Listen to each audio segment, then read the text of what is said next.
Hi beautiful people, this channel is all about inspiration, motivation and self-improvement. So do me a big favor and do to yourself a big favor. If you're new on this channel, subscribe, like this video in the end if you really love it, and be a part in something is going to be amazing. Yeah, I can't give up this feeling that I get when looking down from the sky.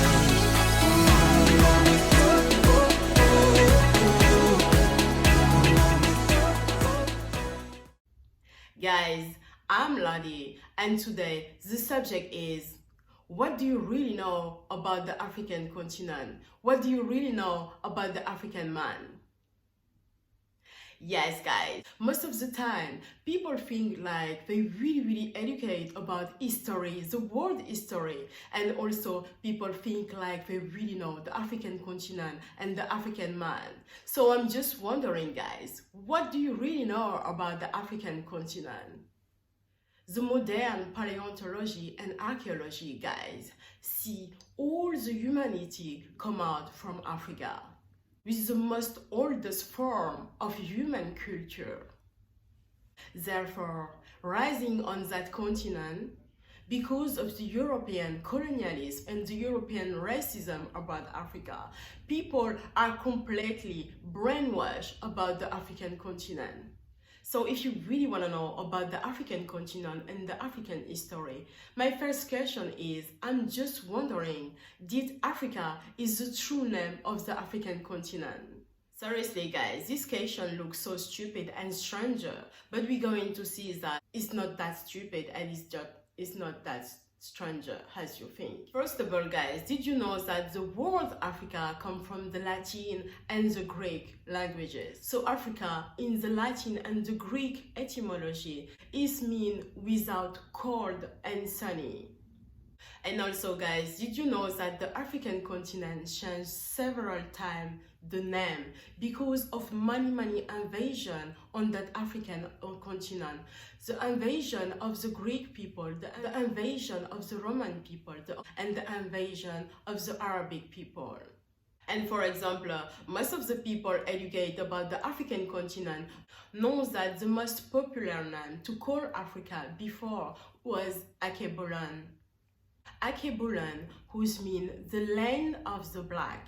Later on, some other colonizer take up that name of ALKEBULAN, give to Africa because of the Arabic connotation. So now guys, I'm going to give you the true name of Africa on the Kemet languages. So the true name of Africa in the Kemet languages is still Africa, but in the end with the K-A. It means A-F-R-E-K-A. In the Kemet languages, the K come out from the KHAFRE, who are involved in AFRIKA. AFRIKA in the Kemet languages is mean motherland. And the Kemet people, guys, is the true Egyptian people, the black Egyptian people. So the K, guys, in the Kemetic etymology is represented by someone who lifts the hand. So someone who lifts the hand in the Kemet etymology means power, who show your spirit. So the neo-colonialism and the racism of the European continent removes the K from Africa because of the Kemetic etymology symbolic of the K. So guys, as you understand, the K is really significancy in the oldest African Kemetic languages. For example, did you know that many countries in Africa, many name of the country in Africa was also modified because of the K Kemetic connotation? For example, in the oldest Africa, Congo, West Africa, was writing down with the K, not with the C, as we know. And another example of the African country was completely modified. For example, ACCRA. ACCRA is the capital of the Ghana country, still in West Africa. Before, ACCRA was with the K. And another example of the African country was completely modified. For example, Cameroon, still in West Africa. Before, guys, Cameroon was with a K and not with a C. I'm also going even much far to prove you that the K, of course, is Kemet and is also connected with the oldest origin of the Black Egyptian people. Africa with the K is also identified by one of the most oldest words, KHUFU. KHUFU was a pharaoh, and also it was the song of KHUFU. KHUFU built the greatest pyramid, Giza, on honor to his father, KHUFU. And later on, KHUFU built the famous Sphinx. So everybody running to Egypt to visit the Sphinx and to visit this pyramid. But that pyramid was built by KHUFU, a black pharaoh. So he built that pyramid Giza on honor to his father. And later on, he's also built that famous Sphinx. And the Sphinx, guys, did you know that he built the Sphinx to protect that pyramid, Giza pyramid, made in honor to his father? So guys, now we demystify the deep origin and the true name of the African continent. Did you know that the African continent map was split and modified? Yes guys, the African continent map was split and modified by the Berlin Conference in 1884 and in 1885 in Germany. All the European colonizers, German, French, Spain, Portugal, and even UK today, and also the United States, was united on that conference to discuss how to split minutely and with a lot of selfishness, how to split the African continent map. There was discussed and argued like a children who want to have the most biggest part of one cake. So guys, now you know a bit about the true name of Africa with a K, and also you know much more about the map of African continent. Now, if you're wondering about how the African continent was organized before the European invasion. So guys, some of us know that the African continent is the most oldest continent in the world, most older by 7 billion years ago. So guys, before the European invasion, the African continent was the most civilized and the most organized of all the time. And this is not just like making and pointing my finger on the African continent and try to make the African continent glory. I'm not talking about the science fiction. I'm not talking about the Wakanda movie. Seriously, guys, it's scientifically proved. You can go online, you can go and Google what I'm saying. So as I say, before the European invasion, the African continent was the most civilized and the most organized. Most of the African empire was divided by kingdom, province, and village. Each kingdom got thousands and thousands gladiators who was protecting them.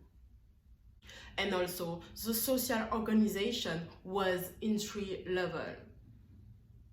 So the first level was the noble, it's mean like the king and queen, the princess and prince, and blah blah blah. And the second level, the worker class, for example, the blacksmith and also the griot. And the last step of the social organization of the African continent was the slave. So in my previous video, I was talking about the slave in Africa. So some kingdom in Africa was having some slave, was, as I say in my previous video, the slave connotation in Africa and the slave connotation in Europe is completely different, guys. African empire and African kingdom was having some slave because to build them kingdom and to build also them empire. For example, some people live here in Western Africa, live in Cameroon, for example. So Cameroon is a country, and to them, To the king of Cameroon, for example, if you want to make him kingdom much bigger and become an empire, he do need to conquer the next country close to them, conquer that country and make that country a part of him kingdom. So the country next to him, for example, if it was Senegal, the Senegalese people become a Cameroonese people. So step by step, the country become much bigger, and the country, the empire become a kingdom. So you know, guys, now you got 54 countries in the African continent, but before it was not 54 countries. All the society was organized by a kingdom. It means it was one continent, but without the 54 countries. It was one continent, it was one empire with a lot of kingdom. So some people were slaves because, for example, they didn't want to become a part of the Cameroon kingdom, for example. So they was enslaved. And also, guys, most of the African kingdom was a matriarchal succession. So matriarchal succession means the succession by the mother. And the religion before the European invasion in the oldest Africa was mostly animist. So guys, for example, the animist religion means like that people believe like any object and creature got a spiritual essence. So guys, as I say, the African continent was the most civilized and the most developed to all the time. The African continent was extremely powerful and extremely rich. It's just unbelievable when you're thinking about the history right now, and when you look at the African continent history. I know, like, it's so hard to believe, but all I'm saying again is absolutely true. You can Google it and do your own research. So the African continent was super strong and super big. And also, guys, did you know, like, all the African people, the north, from the east, the west, doesn't speak the same languages in Africa before, even now.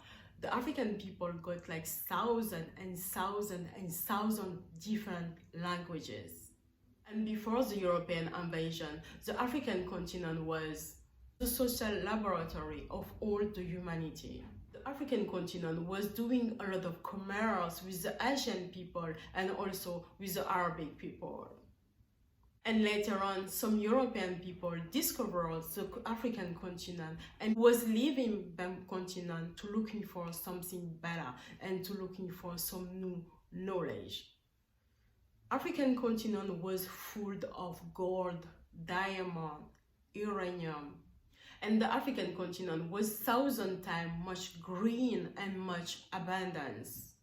The first African people was the genius people. They discovered the fire, they discovered the numbers, the science, the mathematics, and the astrology. All the world was running to Africa. The Roman people, the Greek people was running to Africa and tried to be accepted by the African society, to learn from them some knowledge about the science, about the mathematics, and about the astrology. So now, my last and final point is I'm going to explore with you the 4 different empires in West Africa, who was the most powerful empire in Africa. And I'm not going to talking about the Egyptian empire, because guys, before the Egyptian empire, it was like so many different empire in Africa, West Africa, in South Africa, in East Africa, who was even much older and even much stronger than the Egyptian empire. So my first empire in West Africa is the Kush Empire. The Kush Empire, Nubian people, 10,000 years before Jesus Christ, was located today in the northern Sudan in Africa.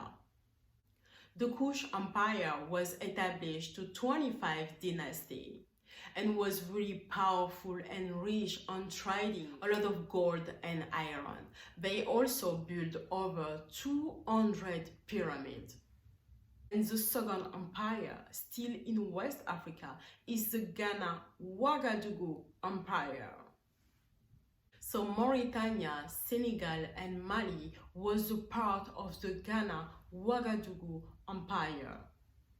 The Ghana Empire was one of the most powerful in West Africa. The Ouagadougou Empire was one of the most biggest traders of gold and salt. And some products come from the agriculture, and there was also a biggest trader of iron. The Ghana Empire was first formed when a number of tribe Soninke people was united under the King Dinka Cisse. The word Ghana was the word the Soninke was using to call them king. Dinga Cisse. Ghana is mean warrior king. Guys, still in West Africa is the Mali Empire. In the 13th century, the King Susu Ghana Empire was defeated by Sundiata Keita. And the Ghana Empire fell and became the Mali Empire. The Mali Empire, governed by Sundiata Keita. Sundiata Keita was called the Lion King. He was a great warrior. Sundiata Keita was one of the most powerful and richest men in the 30th century in Africa continent. Sundiata Keita was also the first who proclaimed the first Charter of Human Rights, the Mondain Charter. The Malian Empire by Sundiata Keita, 13th century, was best known for them wealth by trading a lot of gold. The Malian Empire was extremely rich and powerful. By the 14th century, half of the gold trade full of around the world was coming from the Mali Empire. And also, guys, did you know that the man the most wealthy to all the time, even now in the 21st century, was an African man called Mansa Musa. And Mansa Musa was the greatest grandson of Sundiata Keita, the emperor, the prince of the Mali Empire. And the last empire, guys, from West Africa is the Songhai Empire. The Songhai Empire arrived after the decline of the Mali Empire. By 1464, a king named Soni Ali was the first who ruled the Songhai Empire. The Songhai Empire was located in Gambia, in Senegal, in Niger, and in northern Nigeria. Soni Ali expanded the Songhai Empire to the north, the east, the west, and the south of African continent. On following the previous empire, the Ghana Empire, the Mali Empire, the Songhai Empire was extremely powerful on selling also gold, salt, and iron. By the 14th century, the Songhai Empire by Soni Ali developed the most sophisticated governance to manage the largest territory and resources. The Songhai Empire created a military and created a lot of posts to protect them riches. For example, they created an army and they also created a navy. And also on that time, on the 14th century, the Songhai Empire got a lot of different ministries. For example, the Ministry of the Trade and also the Ministry of the Industry. The Songhai Empire was one of the most sophisticated in West Africa and one of the most structured empires. For example, each kingdom was having their own governor to rule over it. Guys, we finally reached the end of that topic about what do you really know about the African continent and what do you really know about the African man. And seriously, my head is just like, you know, there is so much more to learn about the African continent, and it is just impossible to make one video and talking about the history of the African continent. There is so much more to say. Today, I'm just giving you an example of what the African history is. Seriously guys, the African continent history is just magnificent and fascinating. I find so dommage that some people still contest as the true history of the African continent.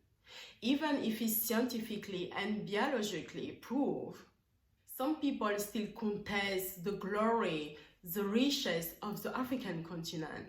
And I find that so dommage. Hate and jealousy of others. It's really important to fight to restore the true history of the African continent, fight to restore that true, and also fight for all of the new generation of the young African people and the young African descendant people come from full of around the world. On fighting to restore the African continent story, I want to talk to the new generation of African people that they're not nothing. They're not nothing. They're born of king and queen body. And I think it's really important to them to understand that. Thank you so much guys. I hope you really enjoy that subject. I hope I really give you that motivation to try to know by yourself so much more about the African history, about the African continent history and the African man in general. And again, all I'm saying is not any propaganda, it's not coming from to any like a science fiction movie.